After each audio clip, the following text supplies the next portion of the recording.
Good morning. On behalf of HRSA and the Maternal and Child Health Bureau, I'd like to join Dr. Rivera in welcoming all of you to this workshop on bullying prevention. Now, this is an extraordinary gathering with policymakers, researchers, educators, practitioners, and the public with us today in the room or online. We all come from different parts of the country. We come from different backgrounds, different walks of life. But e pluribus unum, out of many, one. We've all gathered here today for one common purpose, united by one common cause to reduce bullying and its impact on youth across the life course in our nation. Just want to take a moment to thank Kimber Bogard, Patty Simon, and the staff and the board of the Institute of Medicine and the National Research Council for their leadership and partnership in convening this extraordinary workshop. I want to give a special shout out to members of the workshop planning committee who have developed a packed agenda and convened some of the best and brightest minds in the field over the next 2 days. Let me just also take a moment to thank our federal partners for all their support and guidance of this workshop, including SAMHSA, CDC, NIH, ACF, the Department of Education, the Department of Justice, the Department of Agriculture. And I want to give special thanks to Sharon Burton from Education, Ingrid Donato from SAMHSA, and Alana Lavola from the CDC, who's provided tremendous expertise and leadership in guiding the development of this workshop. And of course, we couldn't have done this without all the hard work and dedication of my staff. I get all the limelight, and they do all the work. They're the ones who are really transforming MCHB into Make Change Happen Bureau. So I want to give a special shout out to Erin Rainey and Beth Edgerton, without whom this workshop could not have happened. And so please join me in thanking everyone involved in bringing all of us together to this extraordinary workshop over the next couple days.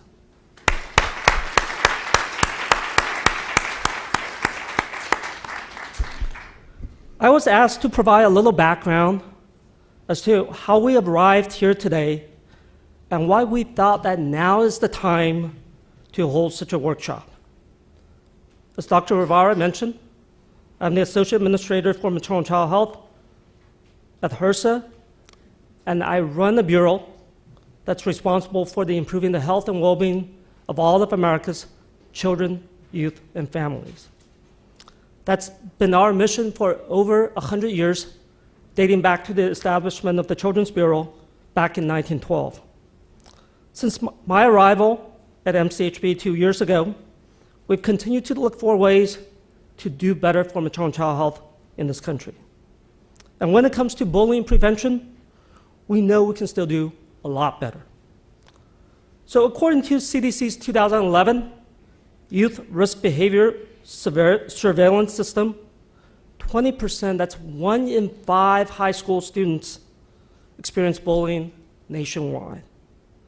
The 2008-2009 School Crime Supplement, based on statistics from the National Center for Education and the Bureau of Justice, indicates that nationwide, 28% of students in grades 6 through 12 experience bullying. That's millions and millions of children and youth that are bullied each year. We can still do a lot better in bullying prevention in our nation. So when I first arrived at HRSA 2 years ago, I asked my staff, what more can we do? How can we do better? Now, this is knowing full well that HRSA had launched the first federal anti-bullying campaign back in 2004. We created the first federal website, Stop Bullying Now, at HRSA.gov. Now, today, these efforts have all evolved into a collaborative, interdepartmental initiative hosted at stopbullying.gov, a one-stop shop for all federal resources on bullying prevention. I think we made great strides in raising public awareness about bullying and its negative impact on youth involved. But still, way too many children and youth in this country are being bullied every day. What more can we do? Well, we know that while we know enough to act today, and we must, there's still a lot that we don't know. So that's when we start talking about an IOM workshop to summarize current research on bullying prevention, what we know and what we don't, as a first step toward identifying research gaps and developing a research agenda, especially around intervention research, so that 5 years from now or 10 years from now, as a nation, we will know a lot better about how to prevent bullying and reduce its impact on millions of children, youth, and families across the life course. The workshop planning committee identified a number of key questions for this workshop. First, what is the underlying knowledge base and conceptual models that guide the design, the delivery, the evaluation of bullying prevention and intervention efforts? For example, what do we know about the neurobiology of bullying, and how do we translate the science into research, practice, and policy around bullying prevention? Especially given everything that we've been learning about brain development in the first and second decades, how does this knowledge help inform the design and development of future interventions on bullying prevention? And if we were to take a life course approach to bullying prevention, are there sensitive periods during which interventions might be more effective? What does developmental neurobiology tell us about sensitive periods for bullying prevention?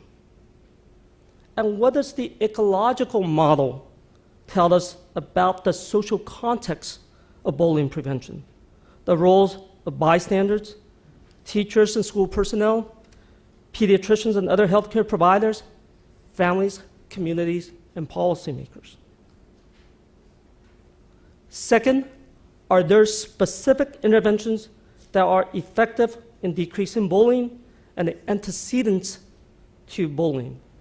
Now, there are certainly lots of programs out there in schools and communities across the nation.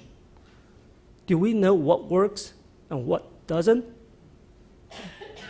And do we know why a program works or doesn't work? Third, what programs designed to address other negative adolescent behaviors are also effective in preventing or reducing bullying? What can we learn from programs designed, for example, to address substance abuse or delinquency?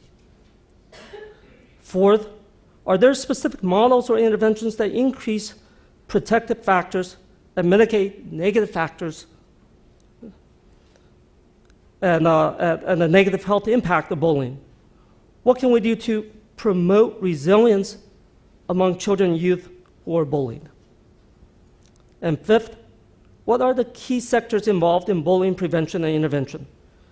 How does involvement or lack of involvement by key sectors influence opportunities and barriers to implementing a blueprint for bullying prevention and intervention? What are some specific roles that each key sector can play to prevent bullying? And I would just add that, how do we make sure that these sectors don't work in silos, that we take a whole child, whole community approach to bullying prevention? Now, we know we're not the only ones asking these questions. When we met with our federal partners of bullying prevention back in August last year to share the vision for this workshop, we received tremendous support and feedback, which have really enriched the design and development of this workshop. For example, they encourage us to ensure a dual focus on stopping bullying behavior while also building resilience among children and youth who are being bullied. Both sides of the equations are equally important. And while research will always be the foundation of any IOM initiative, they reminded us the need to ensure strong representation from the world of applied practice. Those individuals who have worked directly in the field to create change, understand the challenges that communities face. So I want to give a special shout out to all the educators, the practitioners, and especially the youth on the panels, in the room and online. Thank you for joining us today and tomorrow, and thank you for sharing your experience and your expertise with us. You're on the front line, you see what's going on. We need you to help us figure out how we can do better in bullying prevention in our nation. So in closing, let me just say that, like many of you, I'm looking for that game changer in bullying prevention. Millions of children and youth bullied in our nation every year. What's going to take to truly make a difference? I'm hoping that this IOM workshop will get us one step closer to identifying those innovative, effective approaches. We need to take stock of the successes to date, identifying what works and what doesn't, and summarizing lessons learned is at the heart of this workshop. But going forward, we still have a lot of work to do.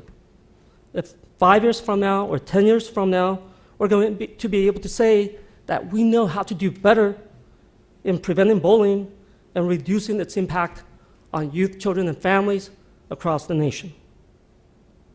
Thank you again for being with us today. Unfortunately, I have to run off to another meeting, but my staff will be here to represent HRSA and to listen and learn from all of you over the next couple days. I look forward to seeing the results of this workshop, and I look forward to working with you all to improve the health and well-being of all of America's children, youth, and families. Thank you very much.